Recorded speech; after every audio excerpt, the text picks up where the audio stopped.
আমি বেচারাদের দেখেছি, আমি টুকু, নুরু, এদের সবাইকে রিমান্ডে সেই ডিবির কার্যালয়ের মধ্যে একসাথেই আমরা থেকেছি, একসাথে আমরা রিমান্ড খাটছি, আবার একসাথে জেলে গেছি। কিন্তু আমরা একটু সিনিয়র ছিলাম বলে আমরা যতটুকু ভালো ব্যবহার পেয়েছি, ও বেচারারা, আমি ওদের শরীরের মধ্যে তাকিয়ে দেখেছি ওদেরকে আঘাত করা হয়েছে। ডাকসুর ভিপি তো একটা চারটেখানি ব্যাপার নয়। ডাকসুর ভিপি গায়ে হাত দিতে পারে যে সরকার, টুকুর মতো ছাত্র দলের একটি বৃহত্তম সংগঠনের কি বলে সে সভাপতি ছিল, তার গায়ে পর্যন্ত হাত দেওয়া হয়েছে। এভাবে আরো অনেক সিনিয়র নেতা ছিল যারা আমাদের হয়তো জুনিয়র, মজনু, আমিনুল, এমনকি ডাক্তার রফিক, অ্যাসোসিয়েট প্রফেসর পিজির বর্তমানে, তার গায়ে পর্যন্ত হাত দেওয়া হয়েছে।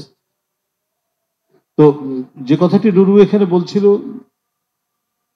যে এর যে প্রেক্ষাপট, যেটা এর যে ভিত্তিভূমি, সেই ভিত্তিভূমিটা আলোচিত হতে হবে। সেটা যদি আলোচিত না হয় তাহলে কোন ভিত্তির উপর জুলাই 36 দিন এত বড় একটি মহাকাব্যিক ঘটনা ঘটে গেল? এইরকম রক্ত ঝরা ঘটনাই তো হচ্ছে মানে বিপ্লবের মানে মূল টোন তৈরি করে, মূল সুর তৈরি করে। সেটাই এখানে তৈরি হয়েছে। সেই ভিত্তিটা হচ্ছে 16 বছরের ঘটনাসমূহ, অত্যাচার, নিপীড়ন, বিভৎসতা, পৈশাচিকতা। তকির মতো একজন কিশোরকে হত্যা করা হয়েছে। এটা কি আন্দোলনের অংশ নয়? এটা কি ফ্যাসিবাদের বৈশিষ্ট্য বোঝানোর জন্য একটি ঘটনা নয়? আপনার শীতলক্ষা নদীতে পেট কেটে তার মধ্যে ইট ঢুকিয়ে মেরে ফেলা হলো। কারা মেরেছে? রাষ্ট্রের তৎকালীন র্যাবের যারা সেখানে কর্তৃত্ব করতেন তারা। ফ্যাসিবাদকে বোঝানোর জন্য, ফ্যাসিবাদের বৈশিষ্ট্য তুলে ধরার জন্য। এটা তো একটা বড় ধরনের ঘটনা। তো এই সমস্ত ঘটনাগুলির এবং এর বিরুদ্ধে তীব্র আন্দোলন, প্রতিবাদ সব মিলিয়েই তো চলেছে 16 বছর।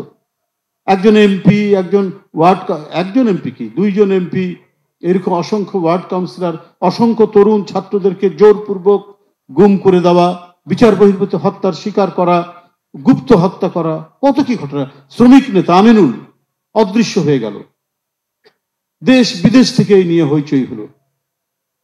সুমন একটা টাটকা তরুণ ছেলে, প্রায় আমাদের সাথে মিছিল করতো এই যে তেজগাঁর এই অঞ্চলে, যার বোনের আমি এখানে ইন্টারভিউ দেখলাম, 36 মিনিটের মধ্যে ধারণ করা হয়েছে। তুলি, সঞ্জিদা তুলি, তার আমি দেখলাম। তো এগুলো তো হচ্ছে সব মানে 16 বছরের এই ঘটনা। এবং এই ঘটনাগুলো জনসমাজের মধ্যে প্রচন্ড আলোড়ন তুলছিল।